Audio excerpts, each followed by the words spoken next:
Aujourd'hui, on va parler de comment débuter au ski de fond. Donc, je ne sais pas s'il est un petit peu tard ou un petit peu tôt, en plein milieu du mois de juillet, pour parler de ce sujet-là, mais c'est un sujet que je voulais parler. Le ski de fond, c'est un sport que j'aime beaucoup. Je trouve que c'est un bel exercice physique et peut-être que toi aussi, tu as l'intention de commencer ça pour des mêmes raisons. Donc, j'ai été chanceux. J'ai eu, là, plusieurs années, un cours de ski de fond. J'avais un accès gratuit pendant un an un hiver, en fait, à une piste de ski de fond, l'équipement de ski de fond, et j'ai eu une formation de ski de fond. Et j'ai pu apprendre comment faire le ski de fond, avoir une première année avec quelqu'un qui m'a vraiment encadré avec ça. Et suite à ça, j'ai pas vraiment recommencé. J'ai aimé le ski de fond, mais j'avais pas d'équipement. J'ai déménagé, j'avais plus accès à cette piste-là. Je savais pas où en faire. Et j'ai juste arrêté. Et l'hiver passé, j'ai recommencé. Donc, techniquement, j'ai eu vraiment 2 premières années de ski de fond parce que ça faisait tellement longtemps l'autre année d'avant, peut-être presque une dizaine d'années entre les 2 ans que j'ai fait du ski de fond. Je suis encore un débutant, mais j'ai comme 2 premières années de ski de fond que je peux donner mes conseils. Donc, la première année, c'était dans le coin de Québec et que j'ai fait du ski de fond. Et la deuxième, c'était sur la rive sud de Montréal. Donc, premièrement, si tu veux faire du ski de fond, il y a des équipements que tu auras besoin. Évidemment, les skis, les bâtons et les bottes de ski, c'est indéniable que tu as besoin de ça parce que c'est pas mal ça qui fait le ski de fond. Quand tu commences, tu n'as pas nécessairement besoin d'un gros équipement, des choses super chères. Vas-y avec ton budget. Moi, ce que j'ai acheté, c'est chez Decathlon. C'est pas cher. Les bottes, je les ai pas achetées chez Decathlon parce qu'il n'y avait pas la grandeur que je voulais. Puis, j'aimais pas vraiment le modèle non plus. Donc, j'ai été l'acheter dans un autre endroit. Je pense que c'est Sport Opus que ça s'appelle. Je suis pas sûr. Mais j'ai acheté mes bottes dans un autre endroit. Et j'ai pas acheté l'équipement le plus cher non plus. Quand tu commences, le mieux, c'est d'acheter quelque chose de pas cher qui va durer quelques années, le temps d'apprendre comment faire le sport et être capable d'avoir un équipement un peu plus approprié par la suite, un petit peu plus cher, ou de juste réaliser que tu n'aimes pas ça et ça te coûte moins cher. Là. Si tu as payé moins, ben, c'est moins grosse perte d'avoir acheté de l'équipement de débutant. Et un équipement de débutant usagé, ça se vend quand même assez bien aussi. Quelqu'un qui n'a pas vraiment l'argent, qui veut pas ou qui veut pas payer, mais qui veut commencer un sport. Pour ça, je te recommanderais de vraiment te fier au fabricant, à l'endroit que tu achètes tes skis et tes bâtons pour quelle grandeur. Les skis de fond, ils ont certaines grandeurs selon le type de piste que tu vas aller déjà, avec ta grandeur, ton poids. Même chose avec les bâtons de ski de fond, c'est selon ta grandeur. Les grandeurs de souliers, de bottes de ski de fond, c'est des grandeurs européennes. Donc, c'est sûr que il y a bonne chance que tu aies besoin d'aide pour trouver tout ça. Va dans un magasin de ski de fond, renseigne-toi. Le monde là-bas, ils savent qu'est-ce qu'ils font. C'est pas nécessairement, tu n'es pas obligé d'aller spécialement dans un magasin de ski de fond, mais d'équipements de sport qui vont avoir des skis de fond. Le monde, ils connaissent au moins assez ça pour pouvoir te guider et t'aider à commencer. Et c'est important d'avoir, au moins, même si tu ne payes pas cher pour ton équipement, au moins d'avoir un équipement qui est bien pour toi, qui va être confortable, qui va faire vraiment un bon travail. Donc, choses qui sont vraiment importantes. La première chose que je vais te dire, c'est les bas. Tu vas avoir des bons bas de laine. Tu sais, les bas de ski de fond, c'est pas spécialement des bottes qui vont être super chaudes. Pas que le ski de fond, c'est pas un sport où tu vas avoir super froid non plus. C'est un sport très physique. Tu vas finir par avoir chaud, mais tu vas avoir des bons bas. C'est vraiment important d'avoir des bas en laine. Si tu es capable d'avoir de quoi 100% laine, c'est ça qui est le mieux. Ça garde ton pied au chaud. Si jamais il se passe de quoi, ton pied est mouillé en début de saison, fin de saison, on ne sait jamais. Tu peux peut-être tomber dans de la sludge, quoique tes bottes de ski de fond, c'est imperméable, donc il y a moins de chances que ça l'arrive, mais c'est toujours le fun d'avoir des bons bas, pas avoir froid aux pieds. Tu sais, les trois grandes extrémités qui est les pieds, les mains et la tête, c'est là que tu vas vraiment perdre ta chaleur. Tu d'avoir des bons bas. Donc, restant avec l'idée des extrémités pour les gants et pour la tuque, tu veux aussi avoir de quoi qui va être en laine. Tu veux pas avoir des gros gants de ski de fond. Tu vas avoir de ski de fond, de ski alpin, je veux dire. Tu vas avoir des petits gants. Tu vas avoir chaud. Si tu as des gros gants, j'ai commencé avec des gros gants, et je suais mes vies. Je ne savais même pas qu'on pouvait suer des mains. À ce point-là, c'était vraiment trop intense. Donc, ça te prend des petits gants. Même chose avec la tuque, tu veux pas une grosse tuque. Une tuque, c'est une tuque, mais tu veux pas de quoi d'immense, juste une petite tuque en laine, ça fait la job. Ensuite, tu veux des vêtements aussi pour le ski de fond. Le mieux, c'est d'avoir vraiment des pantalons de ski de fond. Et je serais porté à dire que la chose la plus importante de tous les vêtements que tu vas avoir, c'est des vêtements de ski de fond. Des vêtements de ski de fond, des pantalons de ski de fond, excuse-moi. Les pantalons de ski de fond, qu'est-ce qui est le fun? C'est que ça va être coupe-vent et ça va être imperméable. Donc, deux choses sont vraiment importantes. Le ski de fond, tu vas avancer. Le vent, c'est le fun que ça passe pas au travers de toi, que tu vas pas avoir froid, spécialement quand tu commences ton ski de fond. Imperméable, ça se peut que tu tombes, surtout dans les débuts. Tu risques de tomber quand même assez souvent dans la neige. Avoir des pantalons imperméables, c'est une bonne chose. Donc, moi, je te dirais, le seul vêtement que j'ai qui est un vrai, à part les bottes, là, mais qui est un vrai vêtement de ski de fond fait spécialement pour ça, c'est mes pantalons de ski de fond. Donc, que j'ai acheté la première fois que j'ai fait mon ski de fond. Je n'avais pas d'autres équipements de ski de fond, j'ai juste mon manteau d'hiver normal à cette époque-là. Mais mes pantalons de ski de fond, c'était essentiel. En dessous des pantalons, tu vas avoir une paire de combinaisons parce qu'un pantalon de ski de fond, c'est très mince. C'est vraiment un petit pantalon mince en matériel nylon, polyester, etc., qui va couper le vent.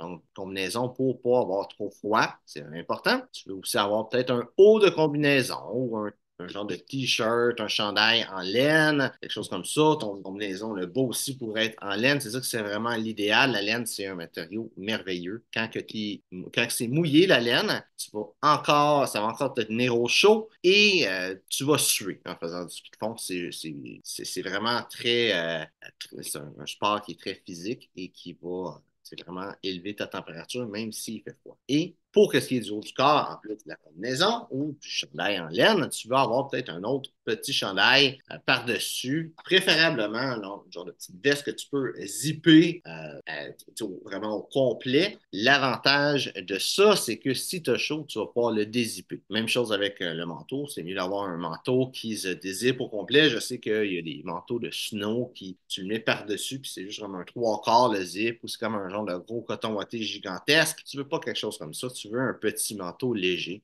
Moi, qu'est-ce que j'ai? J'ai des chandails en laine mérino que j'ai acheté pour le haut. Ensuite, j'ai une vieille veste, on veut, à zip en acrylique. Et j'ai un coupe-vent. C'est juste ça que j'ai. Et des fois, assez souvent en fait, quand je fais du ski de fond, j'ai chaud, donc je vais ouvrir les deux, puis je vais être juste avec mon chandail en laine mérino. Je vais garder le reste sur mon dos, mais je vais au moins les dézipper pour avoir moins chaud. Tu vas voir le ski. Tu vois, tout simplement, c'est ça le ski de fond. Le mieux, c'est d'avoir des couches. Tu sais, dans les débuts, fin de saison, là, le début de saison a été dur à commencer l'hiver passé. La fin de saison est arrivée de façon très abrupte avec des pluies en février, que tout a fondu.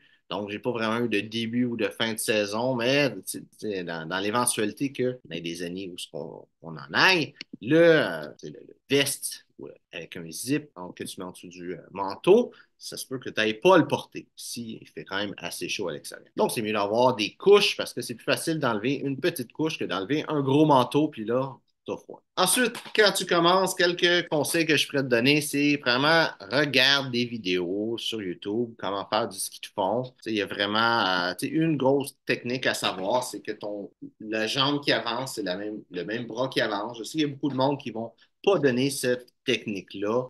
Pour certaines personnes, c'est un petit peu compliqué parce que c'est vraiment de réapprendre complètement comment marcher. Mais quand ton bras et ton pied qui est du même bord, qui avance du même bord, qu'est-ce qui va se passer? C'est que ton poids va tout être vraiment d'un côté, ton poids va se balancer d'un côté à l'autre. Donc, c'est sûr qu'il faut que tu apprennes à garder ton équilibre comme ça, mais en faisant ça, ça va faire en sorte que tu vas pouvoir glisser plus, avancer plus rapidement. Et sur le long terme, ça va vraiment t'avantager d'apprendre cette technique-là que d'y aller en alternance avec une jambe en avant, mais le bras opposé à l'avant et ainsi de suite, comme comment qu'on marche, en général. Une autre technique qui peut être le fun à apprendre, c'est bon, spécialement quand tu es fatigué ou quand tu es en train de descendre une pente, qui est tout simplement de te faire aller avec les bâtons. Spécialement quand tu es en train de descendre, ça fait en sorte que c'est juste tes bras qui bougent et non tes jambes. En même temps, tu peux être fatigué, ça peut être une façon de te reposer à un certain point aussi en faisant ça. Une autre chose que je peux te conseiller, c'est de commencer avec des pistes faciles, donc les pistes gratuites fournies par une municipalité locale, c'est vraiment qu'est-ce qu'il y a de mieux. C'est souvent un terrain plus là, spécialement si tu restes en Montérégie, là, il y a comme trois montagnes, puis ils sont très loin les unes des autres, donc tu n'auras pas de problème problème à trouver des pistes faciles. Si tu es à Québec, ça peut être un peu plus compliqué parce que Québec, c'est un petit peu plus, si on veut, montagneux. Mais si tu es capable de trouver une piste qui est facile, c'est ça qui est le mieux pour commencer, évidemment. On fait pas des, c'est comme du ski de fond, du ski alpin, je veux dire. Si tu prends la piste vraiment experte, il y a des chances que ça finisse pas bien. Mais une piste facile qui va être plate ou qui va avoir une bonne partie qui va être plate, ça va te permettre de pratiquer dans ton vraiment début. Après ça, tu n'es pas obligé d'y aller avec juste des pistes faciles. Au cours d'une même année, tu vas vraiment avoir une grosse progression de toute façon. C'est pas si compliqué que ça, le ski de fond. Tu es capable de marcher. C'est juste que tu marches avec un bâton dans chaque main, puis il y a un gros bout de bois genre sur chaque pied. Fait que, si tu vas quand même te débrouiller assez facilement, mais c'est bon d'avoir une piste un peu plus facile pour commencer. Une autre chose aussi, quand tu commences, tu vas pas être très vite. Ton ski de fond va être quand même assez long, assez lent, surtout si tu vas dans des pistes achalandées, tu vas avoir du monde qui vont te dépasser, qui vont être beaucoup plus vite que toi. Et c'est correct, c'est normal. Commence avec la technique. La technique, c'est ça qui est le plus important. Si tu es bon avec ta technique, surtout comme que je dis, le pied gauche avec le bras gauche, la jambe droite avec le bras droit, et alterner comme ça, c'est une technique qui est quand même pas assez, c'est pas compliqué, c'est facile, c'est juste, c'est pas comme ça qu'on est habitué de marcher. Donc, il n'y a pas les liens qui sont dans notre cerveau, qui sont vraiment créés sur avancer de cette façon-là. Fait que c'est vraiment bizarre. Ta priorité quand tu commences le ski de fond, c'est d'apprendre à bien faire ça. Bien avancer le pied gauche avec le bras gauche, bien avancer le pied droit avec le bras droit et bien alterner ça, bien faire ça. Un coup que tu es capable de le faire, que ça va bien, que tu tombes plus parce que tu te penches trop d'un côté ou de l'autre, tu vas être capable de prendre la vitesse quand même assez facilement. C'est comme un bébé. Un bébé, tu veux pas qu'il court. Tu sais pas lève-toi puis cours. Il lève-toi puis apprend à mettre un pas en avant de l'autre en tombant pas. C'est ça, c'est la même chose avec le ski de fond. C'est réapprendre à marcher, en un sens, mais juste comme d'une façon qu'on n'est pas habitué. Un autre conseil que je peux te donner, c'est de te renseigner sur la condition des pistes. Donc, trouve-toi une piste que tu aimes beaucoup, qui est gratuite. Sûrement, peu importe où ce que tu vis, il y a des grosses chances qu'il y ait une quelconque municipalité, pas trop loin de chez toi, qui a une piste gratuite ou qui coûte pas trop cher, mais gratuite. Donc, cette piste-là, souvent, va avoir soit un site web à elle-même ou va être dans un plus grand site web de la ville qu'il y a cette piste de ski de fond-là qui va donner l'état des conditions des pistes. Souvent, il va aussi avoir un numéro de téléphone que tu peux appeler pour demander. Ils ont l'air de quoi les pistes. Puis souvent, chaque jour, il y a quelqu'un qui va faire un petit tour dans la piste, qui va avoir une idée de quoi que ça a l'air, que tu vas pouvoir parler à cette personne-là et qui va te dire de quoi ça a l'air la piste. Donc, c'est important, spécialement dans les temps où ce qu'on vit, où ce que, il fait de plus en plus chaud l'hiver, de moins en moins froid, là, je devrais dire. Là. On ne sait jamais. S'il y a des temps où la piste va être glacée, c'est un petit peu plus compliqué, un peu plus glissant, plus de chances que tu tombes ou si tu commences. Il y a des temps où que, ben, il n'a pas fait beau, il n'a pas fait tant de neige que ça, la piste n'a pas été vraiment installée. Oui, il vient neiger, puis on n'a pas eu le temps de refaire les traces dans la neige. Donc, c'est important à savoir, spécialement quand tu es débutant. Si tu es avancé, des fois, si les conditions ne sont pas trop bonnes, tu peux vivre avec. En autant qu'il y ait une piste. Là. Mais c'est quand même bon, comme débutant, de te renseigner les pistes, l'état des pistes avant d'y aller. Parce que tu peux être surpris, me rendre une mauvaise façon, de réaliser que la piste est presque pas praticable. Tu es obligé de rebousser chemin.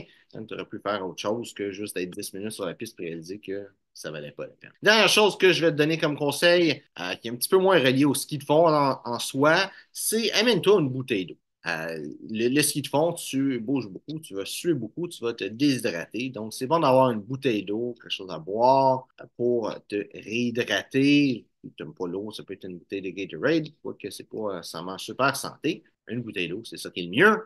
Donc, reste hydraté, tu vas suer énormément. C'est pas mal le sport que j'ai le plus sué en le faisant.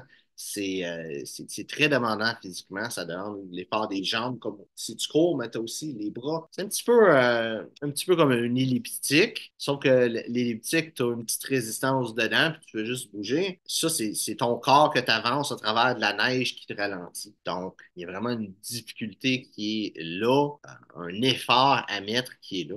qui est différent de celle qu'on est habitué dans d'autres types de sports. Ça en fait un sport qui est vraiment différent des autres, vraiment, vraiment agréable. Mais c'est un beau sport, le ski de fond. Tu t'en vas dans la nature, avec les arbres, la neige, la tranquillité. C'est vraiment un sport extraordinaire que je te conseille fortement. Donc, j'espère que tu as apprécié la vidéo. Si tu as d'autres questions sur le ski de fond, comme j'ai dit, je suis un petit peu un débutant aussi, fait que tu peux poser des questions, je vais te répondre du mieux que je peux. En réalité, si tu as des questions sur le ski de fond, le mieux, c'est vraiment d'aller voir des experts, de commencer à regarder des vidéos sur les chaînes YouTube spécialisées sur le ski de fond. Je suis plus là pour te donner des idées, des conseils de débutants.